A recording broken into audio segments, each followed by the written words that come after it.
Okay, I need to show you something. This is a box of Frosted Flakes. Family size. I paid the same price I always pay. Nothing looks different. Same box, same tiger, same everything. But here's the thing. It's smaller. It used to be 24 ounces. Now it's 21.7 ounces. That's 2.5 ounces missing. And nobody told you. No announcement, no sign at the store. They just quietly did it and kept your money. Now, here's the crazy part. This isn't just cereal. This is happening to almost everything in your grocery cart right now.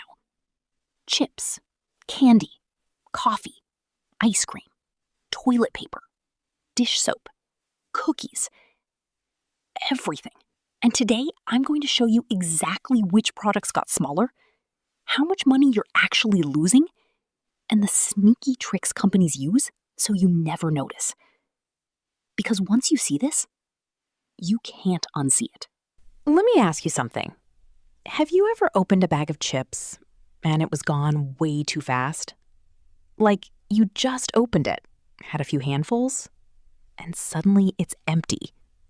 And you sit there thinking, wait, was I just really hungry? That actually happened to me recently. I bought the same chips I always buy. Same brand, same size, same price. Got home, opened it, and it was gone in minutes. At first I thought, okay, maybe I just ate too much. But then something felt off.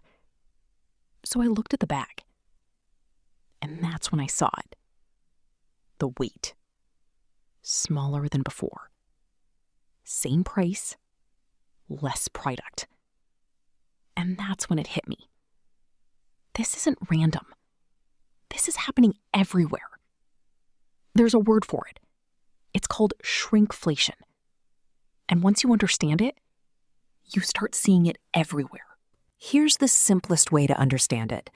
Instead of raising prices, which you would notice, companies just make the product smaller.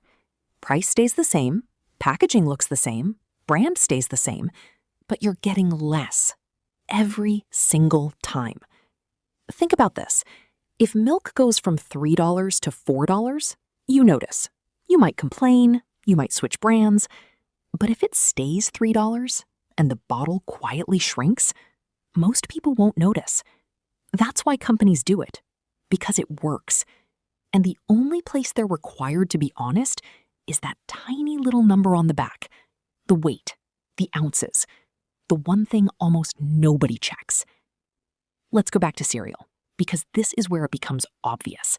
Frosted Flakes, we already talked about it. 24 ounces down to 21.7 ounces. Same price. Now, think about what that really means. You're paying the same money for less food, which means the price per ounce quietly went up. And here's the trick that makes it even worse. The box got bigger. Yeah, they made the box look bigger while putting less cereal inside. So when you pick it up, your brain goes, big box equals good value. But inside, more air, less cereal. You're paying for cardboard. And it's not just one cereal. Go to the store, look at the shelf. A huge number of those boxes are smaller than they used to be. You just never noticed because they didn't want you to. Now let's talk about snacks, because this is where it hits the hardest. Chips. You already know about the air in the bag. But now, even the actual chips are less. The bags look the same, sometimes even bigger. But inside, less product. And here's what really happens. You open the bag, eat like you normally do, and it runs out faster. So what do? You buy another one. That's the system. Same price, less product, faster consumption, more purchases. And it's not just chips, crackers, biscuits, party-size snacks. Everything is shrinking. But the packaging is doing a really good job at hiding it. Now let's talk about candy, because this one actually hurts.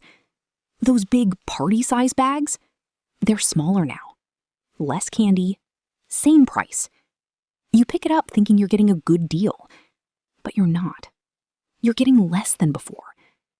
And then there are boxes that used to have more pieces. Now they have fewer. Same price. You open it expecting more, and it's just not there. And that moment, that tiny moment of confusion, that's where shrinkflation lives. Now, here's where it gets serious. Because it's not just snacks. This is your everyday life. Paper towels, fewer sheets per roll. Toilet paper, smaller rolls. Dishwasher pods, fewer pods, for more money. Laundry detergent, smaller bottles. Ice cream. This one is crazy. What used to be a full half-gallon is now much less. But the container looks almost the same, so you don't notice. You just finish it faster and buy it again sooner. So here's the big question. Why don't we notice? Because it's designed that way. Companies use psychology to make sure you don't see it. First, they make the package look bigger. Your brain sees size, not weight. Second, they redesign the packaging. New colors, new look, so your focus goes to the design, not the quantity. Third, they change the shape. Containers look full on the outside, but hold less inside. Fourth, they adjust serving sizes. So on paper, nothing looks different. But in real life, you run out faster. That's the trick. And it works. So what can you actually do about it? First, stop looking at the price. Look at the price per ounce. That tiny number on the shelf, that's the real price. Second, check the weight. Flip the product. Look at the ounces. That's where the truth is. Third, try store brands. Right now, many of them give you more for the same price. Fourth, buy in bulk when you can. Bigger quantities are harder to shrink without people noticing. Here's the part that really matters. None of this is illegal. Companies are allowed to do it. They just have to print the weight somewhere on the package. And they do. In tiny letters, where they know you won't look. So technically, it's honest. But in reality, it's designed to mislead you. And over time, it adds up. You're getting less, but paying the same. That's real money. Gone. The only way to fight it is awareness. So next time you go shopping, pick up one item. Flip it over. Check the weight. Compare it to what it used to be. And when you find one, you'll see it. You'll really see it. And once you do, you won't shop the same again. If this opened your eyes, share it with someone who shops groceries. And I'll see you in the next one.